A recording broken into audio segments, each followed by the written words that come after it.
ഞാൻ ശ്രമിക്കാം, ഞാൻ ശ്രമിക്കാം. എങ്ങനെ അറബി പറയാം? ഞാൻ ശ്രമിച്ചു, ഞാൻ പലതവണ ശ്രമിച്ചു, നടന്നില്ല എന്ന് എങ്ങനെ പറയാം? അതിന് ശ്രമിക്കുക എന്ന് തന്നെ ഹാവലാണ്. ഹാവല വല്ലാന ഹാവൽ ടു അക്സാ മുഹാവല. അക്സാ മുഹാവല എന്ന മാക്സിമം ട്രൈ.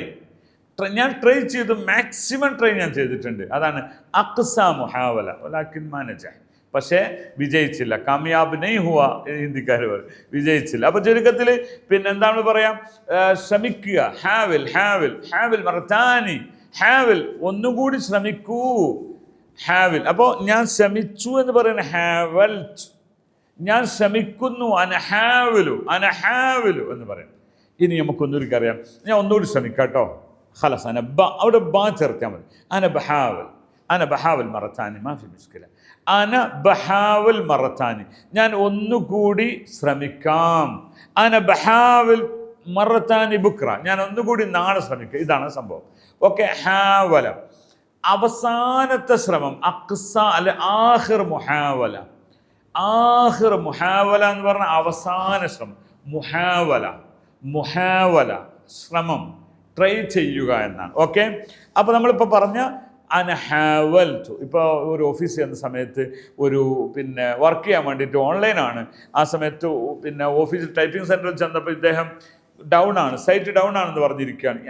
ഹാവിൽ മറത്താനി, ഹാവിൽ മറത്താനി. ഒന്ന് ട്രൈ ചെയ്ത് നോക്കി. ഇപ്പോൾ ഓപ്പൺ ആണെങ്കിലോ ഹാവിൽ മറത്താനി. അപ്പോൾ അയാൾ പറഞ്ഞു ഖലാസ് അന ബഹാവിൽ മറത്താനി, അന ബഹാവിൽ മറത്താനി എഗെയിൻ എന്നതിനാണ് മറത്താനി എന്ന് പറയുന്നത്. ഓക്കെ.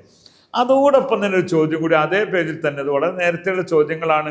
ജനറലായിട്ട് ഞാൻ പലപ്പോഴും ഇതിനൊക്കെ വീഡിയോ ചെയ്തിട്ടുണ്ട്. പക്ഷേ ആ ചോദ്യം ഒന്നിച്ചിന് കിട്ടിയപ്പോൾ അതിങ്ങനെ പറയാണ്. ഒരാൾ ചോദിച്ചു ഏഷ് എന്ന് നമ്മൾ പറയല്ലോ വാട്ട് എന്നതിന്. അതേ സാധനം തന്നെയാണോ റൊട്ടിക്കും പറയാറുള്ളത്? ഒരു ചോദ്യമല്ലേ അത്.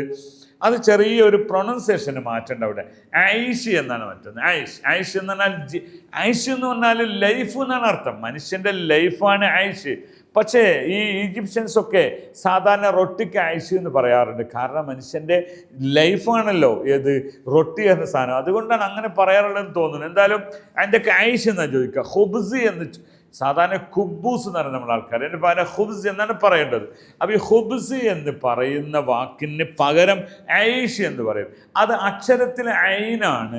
ഐ എന്ന അക്ഷരമാണ്. മലയാളത്തിൽ അത് ഇല്ലാത്തത് കൊണ്ട് ഏഷ് എന്ന വാട്ട് എന്നതിനും അങ്ങനെ തോന്നിപ്പോകാൻ ചെറിയ മാറ്റമുണ്ട്.